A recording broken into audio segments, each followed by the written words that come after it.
ଆଜିର ପ୍ରଥମ ପ୍ରଶ୍ନଟି ହେଉଛି କେଉଁ ଚା ପିଇଲେ ମାନସିକ ଚାପ ଦୂର ହୁଏ? ଅପସନ୍ ଏ ଡାଲଚିନି, ଅପସନ୍ ବି ତୁଳସୀ, ଅପସନ୍ ସି ପୁଦିନା, ଅପସନ୍ ଡି ଅଦା।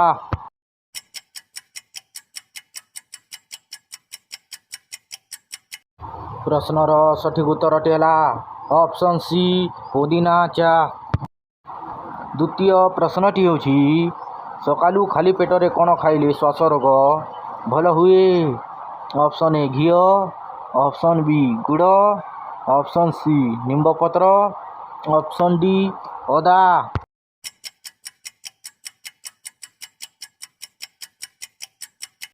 ପ୍ରଶ୍ନର ସଠିକ୍ ଉତ୍ତରଟି ହେଲା ଅପସନ୍ ବି ଗୁଡ଼।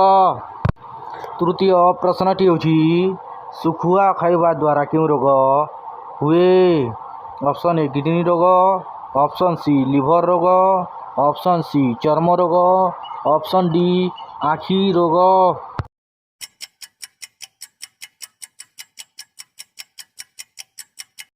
ପ୍ରଶ୍ନର ସଠିକ୍ ଉତ୍ତରଟି ହେଲା ଅପସନ୍ ସି ଚର୍ମ ରୋଗ। ଚତୁର୍ଥ ପ୍ରଶ୍ନଟି ହେଉଛି କେଉଁ ଦେଶରେ ପରୀକ୍ଷାର ଆରମ୍ଭ ହୋଇଥିଲା?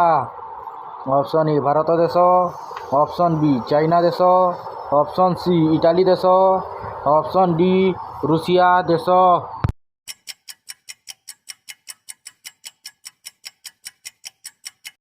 ପ୍ରଶ୍ନର ସଠିକ୍ ଉତ୍ତରଟି ହେଲା ଅପସନ୍ ବି ଚାଇନା ଦେଶ। ପଞ୍ଚମ ପ୍ରଶ୍ନଟି ହେଉଛି ପୁଦିନା ପତ୍ର ଖାଇଲେ କେଉଁ ସମସ୍ୟା ଦୂର ହୁଏ? ଅପସନ୍ ଏ ପେଟ ଗ୍ୟାସ୍ ସମସ୍ୟା, ଅପସନ୍ ବି ଶ୍ୱାସରୋଗ ସମସ୍ୟା, ଅପସନ୍ ସି ଟିବି ସମସ୍ୟା, ଅପସନ୍ ଡି ମ୍ୟାଲେରିଆ ସମସ୍ୟା।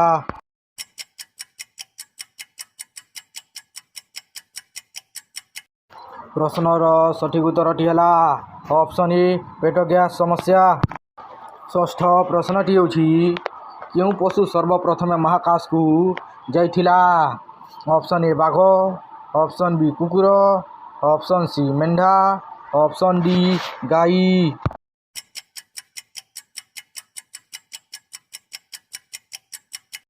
ପ୍ରଶ୍ନର ସଠିକ୍ ଉତ୍ତରଟି ହେଲା ଅପସନ୍ ବି କୁକୁର।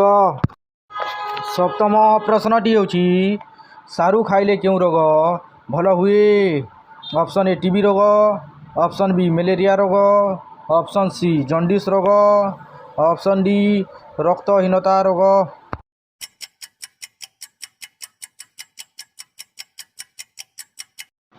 ପ୍ରଶ୍ନର ସଠିକ୍ ଉତ୍ତରଟି ହେଲା ଅପସନ୍ ଡି ରକ୍ତହୀନତା ରୋଗ। ଅଷ୍ଟମ ପ୍ରଶ୍ନଟି ହେଉଛି ସାଇକେଲ ଚଲାଇବା ଦ୍ୱାରା କେଉଁ ରୋଗ ଭଲ ହୁଏ?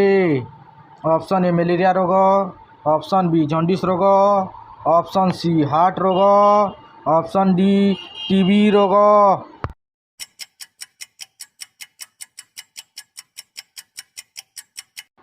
ଏହି ପ୍ରଶ୍ନର ସଠିକ୍ ଉତ୍ତରଟି ହେଲା ଅପସନ୍ ସି ହାର୍ଟ ରୋଗ। ନବମ ପ୍ରଶ୍ନଟି ହେଉଛି କ'ଣ ଖାଇଲେ ମଣିଷ ଶରୀରରେ ରକ୍ତ ଅଭାବ ଖୁବ୍ ଶୀଘ୍ର ଭଲ ହୋଇଥାଏ? Option A beet, option B କିସମିସ୍, ଅପସନ୍ ସି ଡାଳିମ୍ବ, ଅପସନ୍ ଡି ଏ ସମସ୍ତ।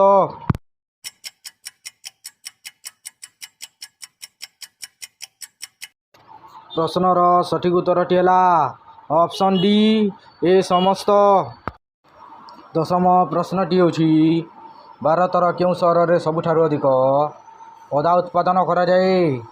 Option A Bihar, option B Punjab, option C Karnataka, option D Madhya Pradesh.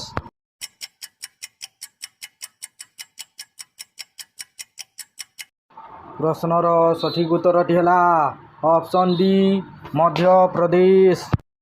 ଏହିପରି ନୂଆ ନୂଆ ସାଧାରଣ ଜ୍ଞାନ ଭିଡ଼ିଓ ଦେଖିବା ପାଇଁ ଆମ ଚ୍ୟାନେଲଟିକୁ ସବସ୍କ୍ରାଇବ୍ କରନ୍ତୁ ଓ ଭିଡ଼ିଓ ଭଲ ଲାଗେ ତ ଭିଡ଼ିଓକୁ ଲାଇକ୍ ବି କରିଦିଅନ୍ତୁ। ଧନ୍ୟବାଦ।